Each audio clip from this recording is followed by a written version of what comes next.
বর্তমান সময়ে আমাদের সমাজকে সুন্দর করতে, আমাদের দেশকে সুন্দর করতে, আমাদের রাষ্ট্রকে সুন্দর করতে এই ইসলামিক ব্যবস্থাপনা ছাড়া, ইসলামিকভাবে রাষ্ট্র পরিচালনা করা ছাড়া, ইসলামিকভাবে সমাজ পরিচালনা করা ছাড়া এই দেশ, সমাজ, জাতি যেটাই বলি সুন্দর করা সম্ভব না।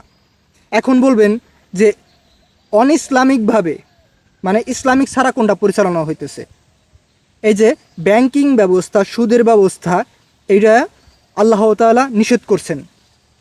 এমনটা বলছেন যে সুদ যে ব্যক্তি খেলো সে যেন সর্বোচ্চ গুনাহ হলো আল্লাহ এবং রাসূলের বিরুদ্ধে যুদ্ধ করলো, এবং সর্বনিম্ন গুনাহ হলো সে যেন তার মায়ের সাথে জেনা করলো। নাউজুবিল্লাহ।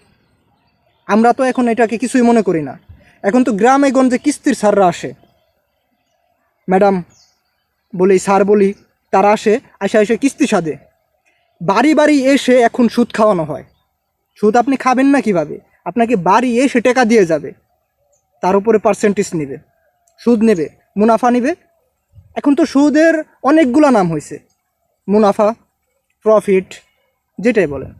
তারা এখন সুদ বলে খায় না, মুনাফা বলে খায়।